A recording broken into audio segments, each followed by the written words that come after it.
자, 오늘 본문 1절의 말씀을 한번 먼저 볼까요? 1절의 말씀에 보면 이 모든 것을 내가 마음에 두고 이 모든 것을 살펴본 즉 의인들이나 지혜자들이나 그들의 행위나 모두 다 하나님의 손안에 있으니 사랑을 받을는지 미움을 받을는지 사람이 알지 못하는 것은 모두 그들의 미래의 일들임이니라. 아멘. 이 모든 일을 하나님의 마음에 두었다. 내가 마음에 두었다. 전도자가 마음에 두었다고 얘기해요.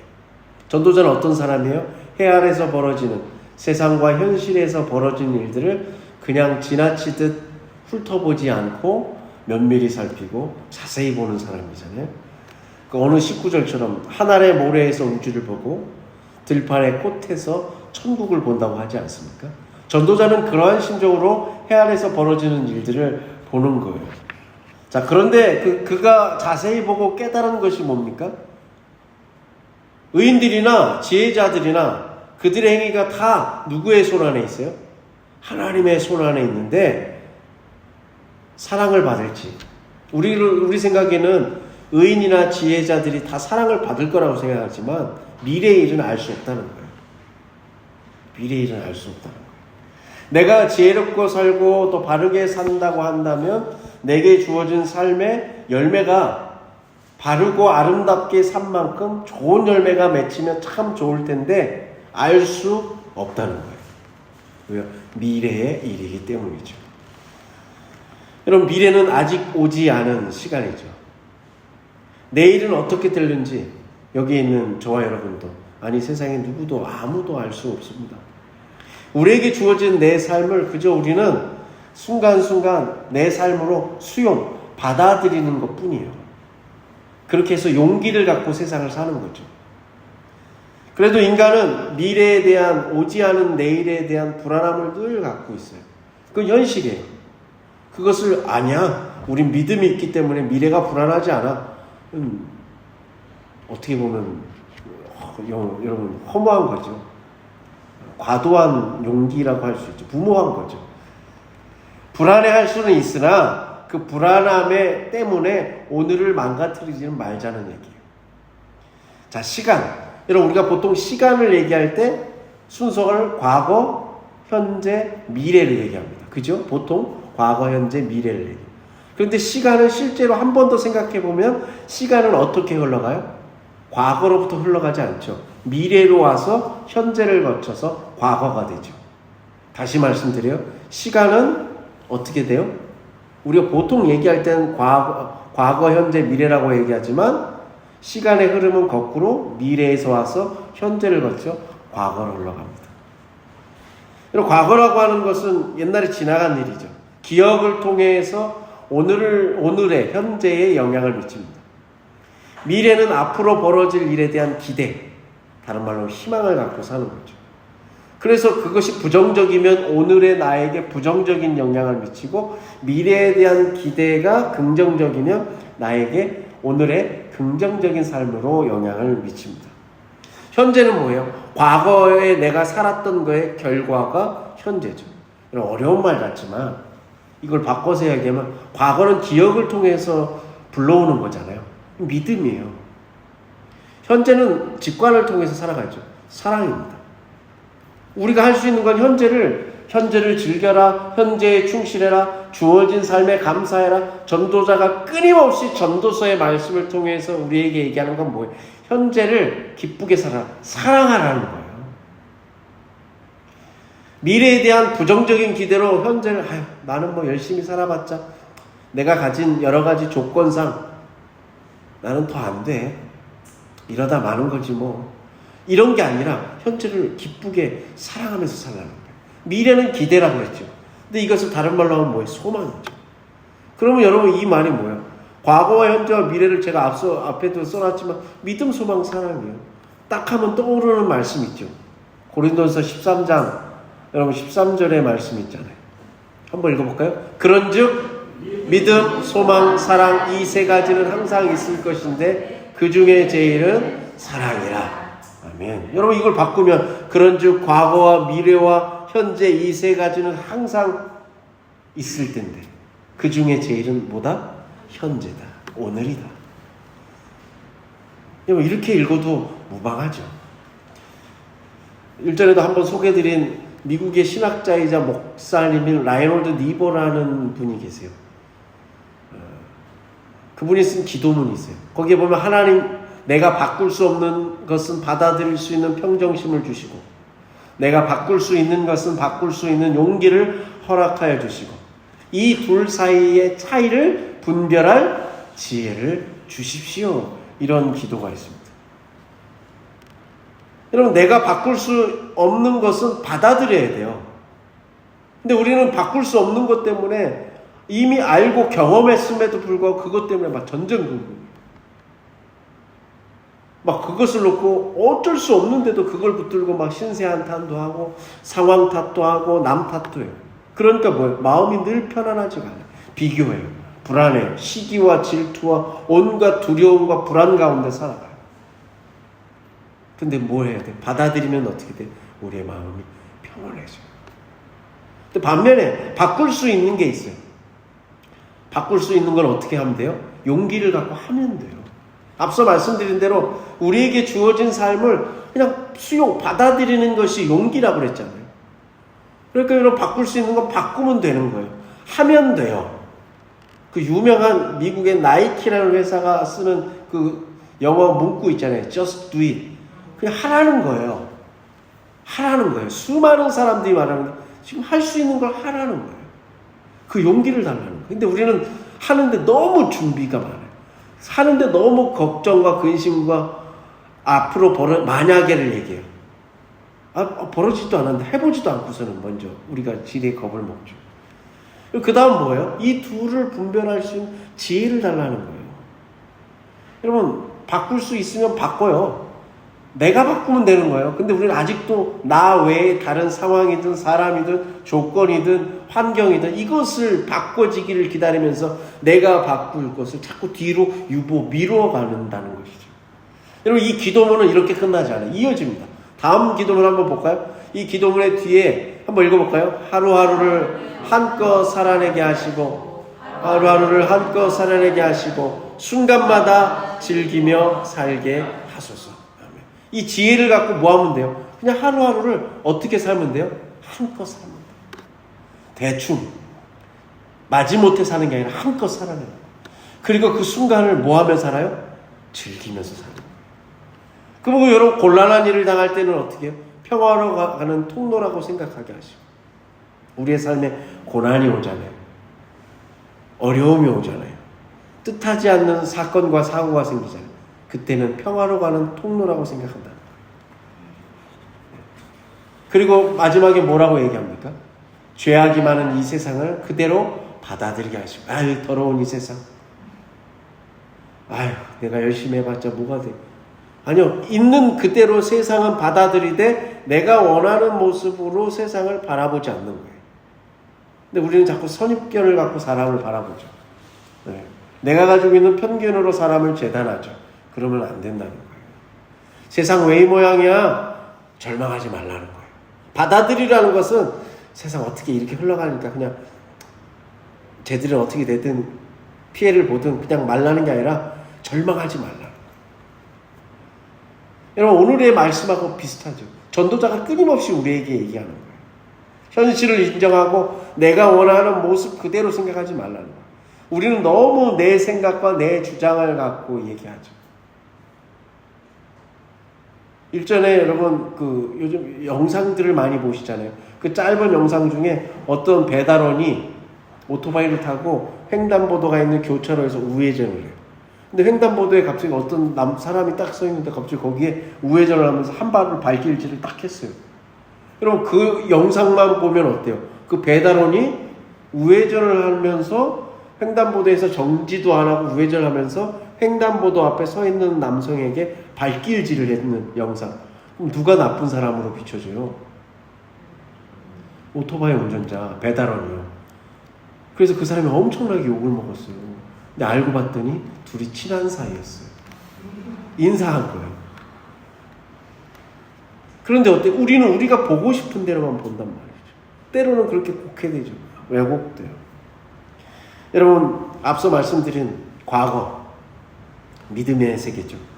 그 과거와 소망, 미래에 대한 기대가 합쳐져서 합력하여 선을 이루면 오늘 우리는 현재를 사랑할 수 있어요. 그런데 앞서 말씀드린 대로 미래에 대한 불안감, 기대도 부정적인 기대를 갖고 사니까 오늘이 힘든 거예요. 과거의 모습을 그냥 지나간 것을 인정하고 살고 그래도 그 가운데 하나님이 나와 함께 하셨지. 이게 아니라 과거에 이래서 안 됐고 저래서 안 됐고 자꾸 탓만하고 이러면 어때요? 오늘의 현재가 사랑할 수 없는 현재가 되는 거예요. 원망할 수밖에 없는 거예요. 신세 한탄할 수밖에 없는 하루가 되는 거죠. 근데 성경은 뭐라는 거예요? 다른 시각을 갖고 세상을 보라는 거예요. 자, 2절의 말씀 우리 이어서 한번 볼까요? 9장 2절의 말씀입니다. 모든 사람에게 임하는 그 모든 것이 일반이라 의인과 악인, 선한 자와 깨끗한 자와 깨끗하지 아니한 자, 제사를 드리는 자와 제사를 드리지 아니하는 자에게 일어나는 일들이 모두 일반이니 선인과 죄인, 맹세하는 자와 맹세하기를 무소하는 자가 일반이로다. 아멘. 일반이라 다 똑같다는 얘기죠. 왜 똑같아요? 여러분 나이가 들면 외모가 어느 정도 평준화가 되잖아요. 그죠? 왜냐하면 젊었을 때는 멋지고 근사하고 아름답고 또 화려하게 치장하고 하면 그 사람이 돋보이지만 나이가 들면 들수록 그거보다는 뭐가 더 중요해요? 그 사람의 기품. 그죠? 정말 내면에서 풍겨나오는 진짜 그 아름다움, 그 사람의 품격이 오히려 젊은 사람들의 화려함보다 훨씬 더 큰 감동과 멋지죠. 거기에 아름다움이 있어요. 기품은 사람됨을 드러냅니다. 여러분 우리가 뭐가 있어야 돼요? 기품이 있어야 됩니다. 2절의 말씀은 뭐냐면 죽음이 닥치면 선한 자나 악인이나 깨끗한 자나 깨끗하지 못한 사람이나 하나님 앞에 예배를 잘 드린 사람이나 그렇지 않은 사람이나 다 똑같다는 거예요. 똑같다는 건 뭐냐면 특별한 사건 사고가 아닌 죽음이 오면 모두 다 죽음의 일반 똑같이 죽음 앞에 다 죽는다는 거예요. 하나님이 데려가시는 그 생명의 한 존재에 불과하다는 거예요. 죽음은 모든 사람 앞에서 공평하게 다가온다는 거예요. 그것을 알고 사는 사람, 그걸 깨닫고 받아들이고 그것을 인식하고 사는 사람과 그렇지 못한 사람의 인생이 차이 있을 뿐이라는 거예요. 그래서 어떤 사람은 죽음은 위대한 평등이다. 세상 평등하지 않잖아요. 외모도 평등하지 않지 않습니까? 그래서 정말로 잘 사는 건 뭐냐? 나이가 들수록 우리가 기품도 있어야 되고 품격도 있으면서 살아야 되지만 마지막 죽음을 맞이할 때 우리가 잘 살아야 되는 방법은 내가 아름답게 그래 나 그래도 부족했지만 하나님이 주신 이 한평생 나 그래도 애쓰며 살았어. 하나님 은혜 가운데 또 사람 주변에 있는 가족과 이웃들 사랑받으면서 살았어. 그렇게 내가 아름다운 죽음을 맞이할 수 있도록 그 죽음을 옆에서 도와주는 사람, 내 죽음을 그렇게 보살펴주는 이웃이 있는가? 여기에는 가족도 포함되지만 그렇지 않은 친구, 여러분 교인들, 여러분 그런 벗들이 내 인생에 있는가를 우리가 생각해 봐야 돼. 그런 사람이 있으면 생각나면 우리는 지금 잘 살고 있는 거예요. 근데 반대로 나도 또한 누군가가 그런 아름다운 죽음을 맞이할 수 있도록 내가 돕는 사람입니다. 한번 생각해 보시기 바랍니다. 요즘 세상은 앞서 여러 번 말씀드리지만 장례도 다 비용으로 처리하잖아요. 죽을 때 되면 다 어디 가요? 병원 가요. 그 병원 갔다가 장례식장 가요. 그리고 모든 걸 다 뭘로 처리해요? 비용으로 처리해요. 예전에는 여러분 교인 중에 어느 아무개 권사님 돌아가시면 장례 치르다가도 마지막 장지 가기 전에 교회를 들렸어요. 그래서 어느 권사님이 나 꼭 죽으면 목사님 장례식 때 나 마지막 내 관이 교회에 와서 내가 머물렀던 그 앞자리 근처에 내 관 놔주셔서 우리 교인들하고 찬송 한 번만 불러주세요. 저도 여러분 목회하면서 그런 분들 여러 분 봤거든요. 그래서 마지막 운구를 교회로 하는 거예요. 장지 가기 전에. 그러니까 평생 그래도 하나님 앞에 쌓았던 그 예배의 자리, 교인 하나님의 사랑과 교인들과 사랑을 나누고 눈물의 기도를 쏟았던 그 자리에서 자신의 생을 마감합니다. 그러면 그 시간에 많은 교인들이 참석해서 그 권사님이 좋아했던 찬송을 막 같이 불러줘요. 그럼 모두에게 은혜가 되는 거예요. 근데 요즘 뭐예요? 그냥 뭐든지. 여러분, 관을 아무리 그 무슨 나무래요? 오동나무요? 아무리 좋은 수위와 아무리 멋진 관을 씌우면 뭐합니까? 죽음이 너무나도 쓸쓸해 가지 않습니까? 사람이 태어날 때 주변이 기뻐하는 것처럼 세상에서 우리가 떠날 때도 우리가 그런 사랑과 평화로움 속에 내가 떠나고 내 가족과 이웃을 그렇게 떠나 보내야 될 줄로 믿습니다. 그게 정말 필요해요. 부모 자식 간에도 필요합니다. 여러분, 마지막 우리가 하나님 앞에 죽은 모든 사람에게 평등해요. 다 일반이에요. 그러나 우리가 뭐가 다른 거예요? 사랑과 평화로움 가운데 죽음을 맞이하는 저와 여러분, 그리고 우리 교우들의 죽음을 그렇게 서로 보내드리는 저와 여러분이 되시길 간절히 축복합니다. 마치 오늘이 마지막인 것 같네요. 자, 3절의 말씀 이어서 읽어볼까요? 3절입니다. 모든 사람의 결국은 일반이라. 이것은 해 아래서 행해지는 모든 일 중에 악한 것이니 곧 인생의 마음에는 악이 가득하여 그들의 평생에 미친 마음에 품고 있다가 후에는 죽은 자들에게로 돌아가는 것이라. 아멘. 차별 없는 죽음.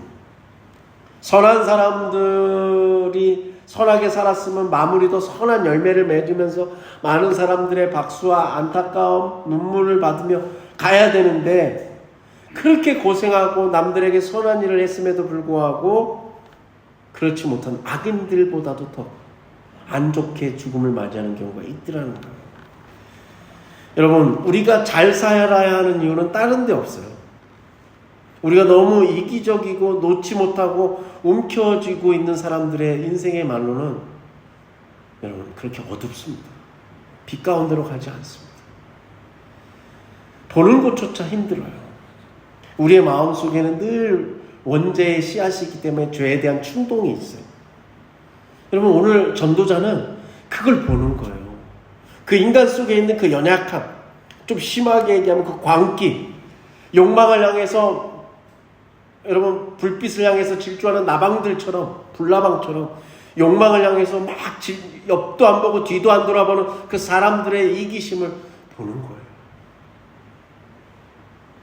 9장 4절의 말씀도 이어서 볼까요? 4절입니다. 모든 산자 중에 들어있는 자에게는 누구나 소망이 있으면 산개가 죽은 사자보다 낫기 때문이니라. 아멘. 살아있다. 이게 존재한다는 거죠. 내가 살아있다는 것은 왜 살아있는 거예요? 오늘 우리가 왜 살아있어요? 내가 누군가를 위해서 살아있는 거예요. 이사야서 43장 21절에 보면 하나님이 우리를 만드신 목적이 있어요. 그게 뭐예요? 우리를 하나님을 찬송하게 하려 하기 위해서 우리를 지으셨다고 했어요. 이게 무슨 말이에요? 모두 다 성가대라는 말이에요? 우리 찬양단처럼 샬롬 찬양단 노래하라는 말이에요? 아니, 우리의 삶으로 하나님을 기쁘게 해라는 거예요. 하나님을 기쁘게 하라는 말은 다른 말로 하면 나 아닌 내 가족, 이웃들을 위해서 살라는 거예요. 그게 우리가 지음받은 목적이라는 거예요. 내가 이 세상에 있는 건 나 혼자 스스로 잘 먹고 잘 살라고 있는 게 결코 아니라는 거예요. 나는 나 아닌 다른 사람의 요구에 응답하기 위해서 사는 존재예요. 내가 여전히 살아있다는 것은 그동안은 나만을 위해서 살아왔지만 내가 하나님의 말씀 가운데 뭔가 깨달음을 얻고 하나님의 은혜를 경험했다면 이제는 누군가의 요구에 응답할 수 있는 사랑의 사람이 되라는 거예요. 그게 사랑의 사람. 여러분, 어려운 거 없죠? 막 거창한 게 아니라요. 뭐 조금씩 도와주는 거예요. 배려하는 거예요. 산개가 죽은 사자보다 낫다. 유대인들은 개를 부정적인 존재로 여겼어요. 주인의 상에서 부스러기 떨어지는 걸 먹는 개. 그렇죠? 별로 개라는 존재를 좋게 보지 않죠. 사자는 뭐예요? 사자. 항상 멋지잖아요. 왕의 권세. 이런 거죠. 근데 그거 사자가 그런 권세가 있으면 뭐냐는 거예요. 죽었으면 끝이라는 거예요. 살아있는 개가 낫다는 거예요. 여러분, 죽으면 아무것도 바꿀 수 없어요. 여러분, 사자는 뭐예요? 죽었는데. 여러분, 내가 지금 개면 개가 좀 표현이 그렇습니다. 개와 비슷한 삶을 산다 할지라도 살아있으면 바뀔 수 있는 희망이 있다는 거예요. 그게 중요하다는 거예요. 그러니까 내가 지금 살아있는 게 하나님의 선물이요 하나님의 은혜라는 겁니다. 자, 5절과 6절의 말씀도 이어서 한번 우리 읽어보도록 하겠습니다. 5절과 6절입니다. 산 자들은 죽을 줄을 알되 죽은 자들은 아무것도 모르며 그들이 다시는 상을 받지 못하는 것은 그들의 이름이 잊어버린 바 됨이니라. 그들의 사랑과 미움과 시기도 없어진 지 오래이니 해 아래서 행하는 모든 일 중에서 그들에게 돌아갈 몫은 영원히 없느니라. 아멘. 우리가 살다 보면 왜 힘들어요? 사람을 시기하고 미워하기 때문에 힘든 거예요. 여러분, 정말 시기와 미움이 없는 세상에서 살면 얼마나 좋겠어요. 근데 세상이 그렇지 않죠. 그 1987년인가에 그 베를린의 천사의 시라는 유명한 영화가 있었어요. 이 내용은 천사 다니엘이 인간 여인을 사랑하게 되면서 그 천사가 인간이 되어가는 과정이에요. 천사가 왜 인간이 되고 싶냐? 인간들은 감정을 느끼는 거예요. 시기하기도 하고 미워하기도 하고 사랑하기도 하고 슬퍼하기도 하고. 근데 천사는 그걸 못해요. 다른 동료 천사의 도움으로 이 다니엘이라는 천사가 인간이 돼요. 그래서 이 사람을 터치하게 되고요. 그 감정을 느껴보게 되는 그런 내용이에요. 인간의 감정. 우리는 사랑은 좋은 거고 미운 건 다 나쁜 거고 질투하는 감정은 우리에게도 완전 뿌리채 뽑아야 되는 거라고 생각하지만 이 모든 게 우리 안에 다 있는 거잖아요. 물론 절제해야 되고 가려야 되죠. 그러나 그것 자체를 다 뽑으려고 애쓰지 말고 여러분 우리 안에 있는 걸 잘 조절하면서 잘 사용하면 돼요. 누군가를 터치하고 누군가 때문에 함께 울어줄 수 있는 것, 영화 속의 천사가 보기에는 너무나도 아름다워 공감할 수 있는 것, 그에게 따뜻한 손을 내밀고 나의 온기를 함께 나눌 수 있는 것, 그것이 인간이 갖고 있는 정말 숭고한 아름다움이죠. 여러분, 겨울이 되면 가난한 사람들 추위에 노출이 되잖아요. 그러면 그 추워하는 사람들의 그 시린 마음을 여러분 잊지 않는 것, 그게 믿음의 사람들이 하나님 앞에 드려야 될 기도라는 거예요. 근데 우리는 너무 우리가 바빠. 왜 바빠요? 더 많이 뭐니 해도 뭐니 한두 끝도 없잖아요. 한두 끝도 없어요. 우리가 드려야 될 것은 바로 그런 기도죠. 누군가가 차가운 손이면 여러분 내 손을 내밀어서 그 차가운 손을 잡아주고, 누군가가 슬픔 가운데 낙담하고 있으면 그 곁에서 함께 그 어깨를 잡아주고, 넘어졌으면 손을 내밀어 이렇게 세워주는 거. 어려운 게 아니죠. 뭐 그들에게 집을 지어주고 여러분 거액을 여러분 기부하고 이런 게 아니란 말이죠. 근데 때때로 우리의 감정이 힘든 거예요. 감정이 힘든 거예요. 그럼에도 불구하고 우리가 포기하지 않는 거예요. 아, 세상 뭐 내가 열심히 나눠봤자 뭐해? 세상 안 바뀌어. 같이 사는 식구도 그런데 애써서 뭐해? 아니요. 앞서 말씀드린 대로 우리의 과거와 미래를 통해서 하나님은 오늘의 현재를 사랑하기를 원하신다. 여러분, 주어진 삶을 사랑하는 것, 이것이 여러분 우리에게 주어진 인생의 커다란 과제인 줄로 믿습니다.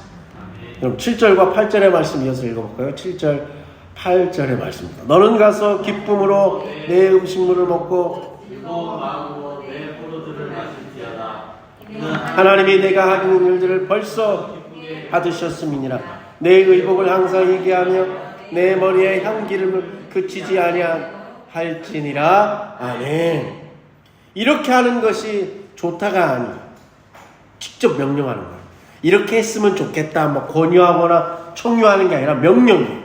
뭐 하라고요? 음식을 먹고 즐거운 마음으로 내 포도주를 마실지어다. 안 해도 그만, 해도 그만이 아니라 해야 된다는 거예요. 여기서 중요한 거는 뭐예요? 제가 밑줄 쳐놨죠? 즐거운 마음이에요. 한번 따라해볼까요? 즐거운 마음으로. 오늘 우리에게 주어진 삶을 기쁘게 살기 위해서, 선하게 살기 위해서, 현실을 사랑하기 위해서는 뭐하냐? 즐거운 마음으로 살라는 거예요. 왜? 안 그러면 우울해져요. 왜? 틈만 나면 비교해. 틈만 나면 선망해. 틈만 나면 신세 한탄해. 자책해. 그러면 늘 우리의 삶이 우울해지기 때문이에요. 기쁘게 음식을 먹으시기를 축복합니다. 즐거운 마음으로 포도주를 마시기를 간절히 축복합니다. 지금 여기에서 내 삶에 충실히 살으라는 거예요. 우리에게 주어진 이 인생이 축제라는 거예요. 여러분 그렇게 사시길 간절히 축복합니다. 하나님이 내게 하는 일들을 벌써 기쁘게 받으셨음이니라. 아멘. 여러분이 하는 일을 하나님이 벌써 기쁘게 받으셨대요. 여러분은 뭐 하기만 하면 돼요? 오늘을 즐겁게 사랑하면 돼요. 기쁘게 사시면 돼요. 그러면 하나님은 이미 그걸로 기뻐하세요. 근데 우리는 어떻게 뭔가 거창한 일을 하고 어떤 여러분 단정한 옷을 입고 거룩한 어떤 표정과 제스처로 하나님께 영광의 박수를, 이거에 하나님이 기뻐하신다고 자꾸 오해하고 착각한단 말이에요. 아니요. 박수를 치면 뭐예요? 표정은 하고 마음속은 늘 누구를 시기하고 비교하고 선망하고 오늘의 나의 삶을 한탄하고 사는데 박수만 하나님께 영광을 치면 무슨 그게 하나님께 영광이 되겠습니까? 여러분 잘 사는 것이란 뭐예요? 좋아하는 일을 하는 거예요. 좋아하는 일을 못하면 지금 하는 일을 좋아하도록 애쓰는 거예요. 그것도 힘들면 내가 지금 견디는 중이다, 인내하는 중이다, 버티면 돼요. 그러면 여러분 우리의 삶이 좀 달라져요. 의복을 항상 희게 하라. 이게 뭡니까 여러분? 머리에 향 기름이 그치지 아니하도록 할지니라. 오늘의 현실을 우리가 선물로 받아들였으면 사랑하려면 이런 태도를 갖고, 그러니까 대충 주어진 대로 하지 말고, 여러분 예전에도 말씀드린 적 있습니다만 나치 시대 때 아우슈비츠라든지 이런 수용소에서 살았던 사람들, 거기서 생생하게 그 기록을 남겼던 사람들의 여러분 글에 보면 뭐가 나와요? 그 중에서도 끝까지 살아남은 사람들의 특징이 있더라는 거예요. 그들의 특징은 뭐냐면 신발을 꺾어 신지 않아요. 여러분 오늘부터 신발 꺾어 신으시면 제가 이렇게 말씀드리도록 하겠습니다. 또 하나의 특징 뭐예요? 수용소에서 군인들이니까 수용 면도기가 있겠어요? 유리 조각을 주워다가 여러분 피가 나고 하더라도 계속 매일매일 그 면도를 한다는 거예요. 자기가 인간됨을 포기하지 않는 거예요. 나 언제 전쟁이 끝날지도 모르고 저기서 하루하루마다 막 시름시름 앓다가 노동하다가 죽어나가는 포로 동료들 보면서 삶을 한탄하고 포기하는 게 아니라 오늘도 생기 있게 살기 위해서 내 나름 애를 쓴다는, 그 사람들이 살더라는 거예요. 내가 인간이라는 것을 한순간도 잊지 않으려고 몸부림치는 사람들이 살더라는 거예요. 하물며 수용소에 갇혔던 사람들도 그럽니다. 오늘 우리의 삶이 여러분 수용소는 아니잖아요. 물론 때로는 우리가 그거 갖다가도 말로 토로하고 한탄하지만 분명 우리에게 주어진 오늘의 삶은 하나님의 축복이요 선물인 줄로 믿습니다. 거기에서 내 삶을 단정하게 받아들이라는 말씀이에요. 여러분도 잘하고 계시니까 일주일간도 더 힘쓰셔 여러분 단정하게 사시길 간절히 축복합니다. 9장 9절 10절의 말씀은 이걸 읽다 보면은 아내분들이 막 박수를 쳐요. 9장 9절의 말씀에 왜 그러냐면 인생의 해안에서 내가 평생 수고하고 얻은 내 몫이 뭐예요? 아내예요. 그러니까 아내분들이 막 좋아해요. 그거 봐. 나 때문에 사는 거야. 하나님, 내가 여러분 당신이 평생 수고해서 얻은 게 나라니까. 여러분 왜 아내분들 꼭 자기만 생각하세요? 이걸 바꿔서 생각하면 이 전도자가 남자잖아요. 바꿔서 얘기하면 뭐가 되는 거예요? 남편도 될 수 있는 거예요. 자식도 될 수 있는 거예요. 친구도 될 수 있는 거예요. 바꿔서 읽으시길 바랍니다. 여러분, 그러면 여러분 우리가 때로는 인생에 답이 없어요. 우리가 생각한 대로 세상이 흘러가지 않잖아요. 앞서 경험했다 할지라도 이번에 여러분 해마다 장마가 오고 호우가 치지만 이번처럼 단기간에 그렇게 많은 비가 내리는데 어떻게 당해내요? 이게 인생이잖아요. 거기에 해답이 없어요. 우리가 애를 쓰지만 그렇다고 여러분 인생을 너무 우울하게 살지 말라는 거예요. 그냥 오늘도 우리가 할 수 있는 작은 몫이라도 최선을 다해서 그 삶을 충실하게 살아가라는 거예요. 그게 우리의 삶을 기적과 같은 선물로 받아들이는 것이고 그것이 오늘을 살아가는 것이고 그 오늘을 살아가는 삶이 우리의 인생을 바꾸더라는 거예요. 우리의 역사를 하나님의 물줄기로 바꾸더라는 거예요. 자, 10절의 말씀 이어서 읽어볼까요? 9장 10절의 말씀입니다. 내 손이 이를 얻는 대로 힘을 다하여 할지어다. 내가 장차 들어갈 수월에는 일도 없고 계획도 없고 지식도 없고 지혜도 없음이니라. 아멘. 우리는 우리의 일상이 있잖아요. 하루하루를 살아가는 그 일상, 소소한 일상이 하나님의 은혜가 임하는 통로라는 사실을 자꾸 잊어버리고 살아요. 여러분, 나의 일상은 아침에 일어나서 이부자리도 개고 이도 닦고 세수도 하고 아침도 먹고 이웃과 대화도 나누고 일터에 나가고, 여러분 또 때로는 속상한 일도 있고 저녁이 되면 다시 집으로 돌아오고, 이 모든 것들, 가족과 도란도란 이야기를 나누고 하나님의 말씀을 묵상하고 기도하고, 이런 모든 일상이 하나님 은혜의 통로라는 것을 여러분 꼭 기억하시길 간절히 축복합니다. 여러분, 이걸 알고 사는 사람의 일상은 달라요. 오늘을 현재를 살지만 우리가 사랑함으로써 여러분 이런 일상을 날마다 살아가면, 용기를 내서 살아가면 우리의 인생이 달라지는 거예요. 돈을 많이 벌어서 어떤 높은 명예를 얻어서 힘을 가져야만 우리의 인생이 하루아침에 바뀌는 게 아니라, 여러분 오늘을 살아가는 용기를 가질 때 여러분 우리의 일상을 통해서 역사하시는 하나님의 은총이 차곡차곡 쌓이는 거예요. 아니, 어느 날은 흔들어 넘치도록 하나님이 부어주시는 거예요. 여러분, 우리가 하나님의 말씀을 읽고 잠언과 전도서의 말씀을 우리가 쭉 읽어오고 있잖아요. 그러다 보면 우리가 때로는 은혜도 되지만 때로는 거기에 하나님의 말씀에 미치지 못하는, 지난주에도 듣고 이번 주도 듣고 또 들었는데도 내 삶은 여전히 바뀌지 않는 어떤 내 신앙의 미성숙함을 보면서 우리가 좀 속상해할 때가 있어요. 여러분, 걱정하지 마십시오. 그냥 있는 모습 그대로 사시면 돼요. 이걸 받아들여야 우리의 믿음이 성숙해져요. 내가 연약하다는 것, 내가 죽을 수밖에 없다는 것, 내가 오늘 말씀을 들어도 또 문을 나가면 어떤 사람의 행동에 화를 내고, 또 문을 나가면 과거에 얽매이고, 또 문을 나가면 미래에 불안해하는 그 연약한 내 모습이 또 있다는 것을 받아들여야 내 믿음이 자라요. 왜요? 내가 내 힘으로 안 되고 하나님의 은혜가 있고 하나님이 도와주셔야만 된다는 걸 뼈저리게 깨닫기 때문이에요. 그러면 여러분, 우리가 실수를 안 하는 게 아니라, 실수를 안 하려고 애는 쓰지만 우리가 실수를 안 할 만큼 성숙해지진 않아요. 그러기 참 어려워요. 그냥 받아들이자는 거예요. 나는 최선을 다했는데 결과를 보면 내 기대에 못 미쳐요. 믿음도 그렇습니다. 여러분, 대표적인 예수님의 제자 있잖아요. 베드로가 그런 사람이었어요. 정말 막 여러분, 베드로 12제자 중에 물 위를 걸어보려고 해본 사람 베드로밖에 없어요. 변화산에 가서도 주님 여기가 좋사오니 초막 셋을 짓죠. 막 즉흥적으로라도 막 자기가 느끼는 그 막 행복과 충만함을 막 그냥 내뱉는 사람 베드로밖에 없어요. 여러분. 예수님 체포하러 오니까 옆에 병사에 칼 빼가지고 말고에 귀를 베는 사람 베드로밖에 없어요. 여러분. 근데 어때요? 그 기대에 늘 못 미쳐. 심지어 예수님이 고난받으시고 다 울기 전에 그 3번이나 부인하면서 그 모습을 다 고스란히 다 봐요. 베드로가 보잖아요. 그리고 여러분, 막달라 마리아가 예수님이 십자가에 달린 다음에 아리마대 요셉의 무덤에 묻혀 계실 때 사흘째 되는 아침에 막달라 마리아가 제일 먼저 무덤에 가잖아요. 그러다가 무덤 문이 열리고 부활하신 주님을 보게 되죠. 그리고 그 소식을 누구한테 전해요? 제자들에게 전해요. 그때 또 그 빈 무덤에 찾아온 사람도 베드로예요. 그런데 안 바뀌어요.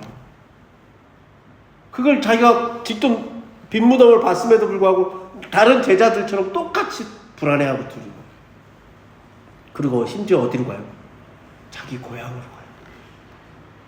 자기 고향에 가서 자기가 평생 했던 옛날의 삶, 예수 알기 이전의 삶, 무슨 삶이에요? 고기 잡는 삶으로 돌아가잖아요.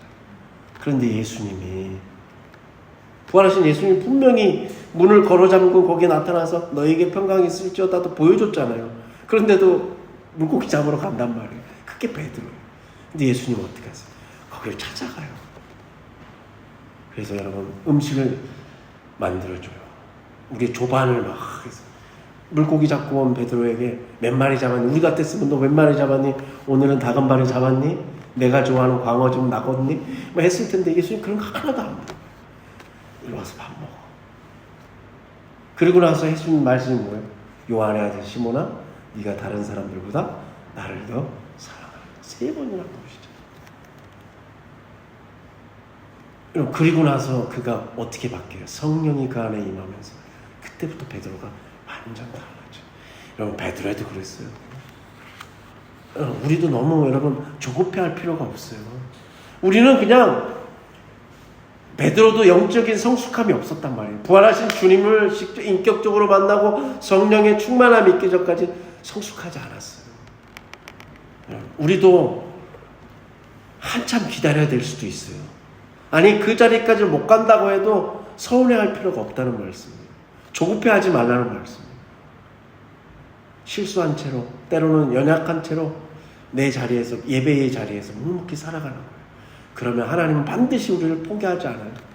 하나님은 최선의 길로 우리 한 사람 한 사람을 인도해 주실 줄로 저는 믿습니다. 여러분 오늘 전도서 9장의 말씀 꼭 기억하세요. 오늘이 우리에겐 오늘을 어떻게 하세요? 사랑하시길 축복합니다. 오늘을 여러분 기쁘게 살아가세요. 즐거운 마음으로 여러분 살아가시기를 간절히 축복합니다. 기도하겠습니다.